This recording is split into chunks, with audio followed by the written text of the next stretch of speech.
Planting an Apple Tree by Iryna Harets. Dwarf breeds of apple trees. They take up less space, and they match my height. They bloom and smell wonderful in the spring, when I can approach them and smell their blossoms without climbing up on a ladder. In the fall, I will collect their sweet fruits. Sources on the internet say that the trees will bear fruit in the 3rd year after the seedlings are planted. I'll wait. The main thing is to talk with my neighbor. He has a tractor and we have abandoned, overgrown land. We recently bought a house with land in the village. We threw all our efforts into remodeling the house but never touched the land. We spent a long time thinking about what we would grow here. The distance between trees should be 3 meters. The depth of planting the whole, 70 centimeters. Can you imagine, says my husband, they are just children playing at war. We stand calmly on this starry night and suddenly hear sirens, an air raid alarm, drones, drones, men shouted and began running to their cars all over the village. I say, people, those are stars, twinkling stars. The boys correct me, no, drones, drones, they're moving. I found an article on Wikipedia for them about the twinkling of stars, and I dropped it in the general chat of the Territorial Defense. We'll see what they write now. My husband laughs, hands me a phone with a chat open in Viber, where the men from Territorial Defense check their duty time, their team, and share the news. In fact, I'm ashamed to go to our neighbor and ask point blank, will you plow our land? Of course, I'll pay you. Those who sold us the house, the former owner, said you always helped. Please help us. I didn't dare, even when my 3-year-old granddaughter and I saw him as we passed by his hut and tractor. I just said hello. People greet each other in this village with such affection. You know, children say happiness and health instead of hello or good afternoon, and adults add, God grant you health. I still say good afternoon or good evening, but I will learn.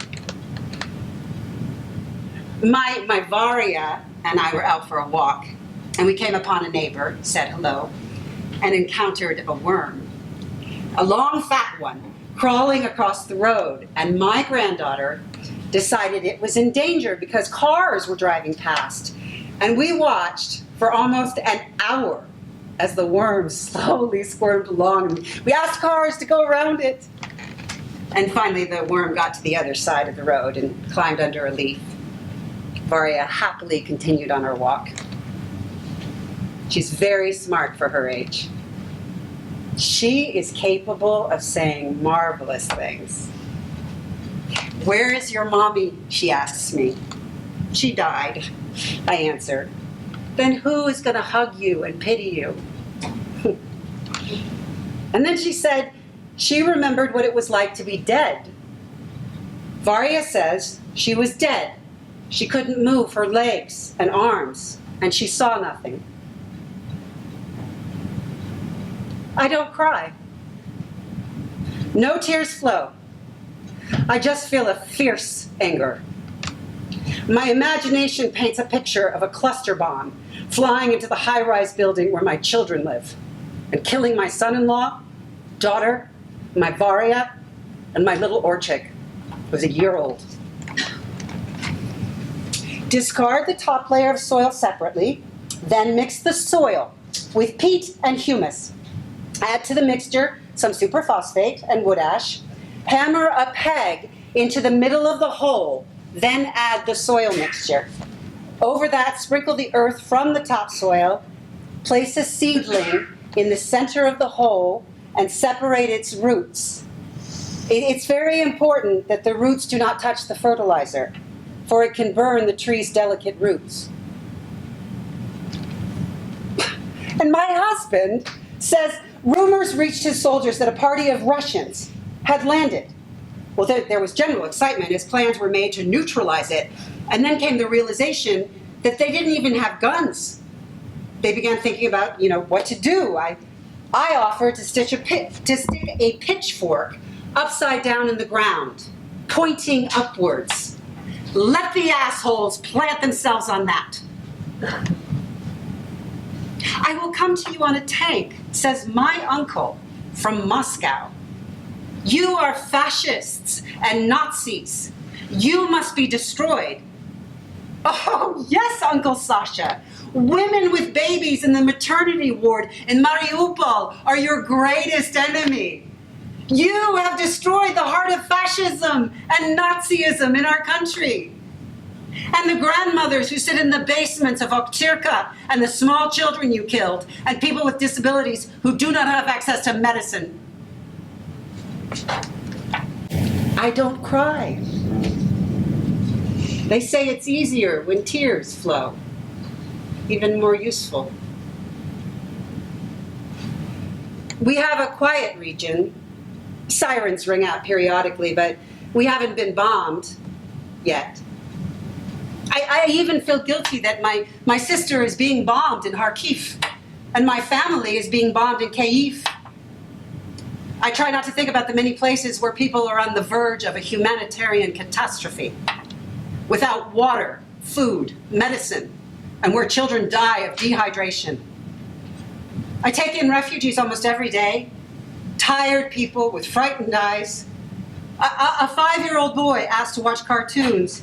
He sat quietly, watching, and suddenly the cartoon's music imitated the sound of a siren, and the child dashed and scrambled under the bed. Mommy, he cried plaintively. And later there were many other such children and adults, and I do not have time to air out the bed, and I never finish the process of cooking. I am running out of internal resources. Fatigue. I don't cry. No tears flow. After planting it in the ground, you tamp down the soil around the seedling, and at a distance of a ½ meter from the trunk, you build a hill 15 centimeters high. And then in the resulting depression, you pour in 25 to 30 liters of water. I'm ashamed to admit it, but on the first day of the war, I had diarrhea, and I was sick to my stomach. I thought I'd been poisoned by something. I thought if a bomb flew into the house, I would die, awkwardly, pants down on the toilet, a silly death. The days go by like years. It seems like a peaceful life is something distant and unattainable. But I have an abundance of patience and anger. I also have an abundant supply of pills that I cannot live without. If they run out, I will die a nasty death. Over a period of 3 months, the internet says I eventually will just fall asleep. At least I'll finally get some sleep. I don't want to cause problems that might make my relatives worry. I do not want to be a weak link, a burden if our city is surrounded. I do not know how people live with my diagnosis and without pills when surrounded by an enemy. Be patient, my dears. Be patient. We will win. I try not to think about those who need insulin. Their situation is much worse than mine.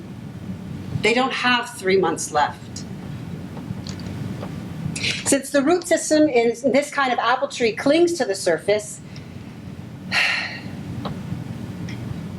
today again, diarrhea and nausea. I just went to vomit. Constant watering the apple trees. We must not let the roots dry out. Constant watering and mulching. I need to note everything down in writing. They will be my witness when I forget. My nephew in Moscow, 5-year-old Andrusha, stayed with his nanny, found a portrait of Putin, took scissors, cut it into small pieces, and said, "Die, scum." The nanny was frightened and scolded his parents and warned him not to do that in the kindergarten. One needs love and humanity in these days of rage and hatred. My youngest daughter is pregnant and she's terribly frightened. She called to tell me that there was an air raid alarm, and because she was on the street and did not know where to hide, and my arms and legs began to tremble. It's no big deal. It's no big deal. I repeat to myself constantly, it's nothing. You just must wait, struggle, and suffer the pain. It's like giving birth. Then you look at the baby and think, wow, good for me. I did it. We will cope. I want to balance anger with love and tenderness. My pregnant Dasha picked up a little mutt named Bun at the shelter, and Bun entertains my child and relieves some of the anxiety. And my husband and I have a second dog, Squirrel. We love our little one, but to be honest, he looks a little like a rat. Most importantly, the formerly homeless Bun and Squirrel are full of love for us. You need balance. My grandmother, who is half Tatar, was supposed to inherit a huge apple orchard from her Tatar grandparents, but she didn't. First, the Soviet government took away the apple orchard and destroyed the trees. Second, even if she had managed to inherit it, she would not have been allowed to do anything, acquire a profession, or earn a living. I think, could it be my fault that the war started? Maybe my thoughts about the new apple orchard were interpreted as some absolute evil, a kind of Mordor that rejects everyone who loves, creates, and generates something, that destroys for centuries anything that is capable of creating happiness and giving life.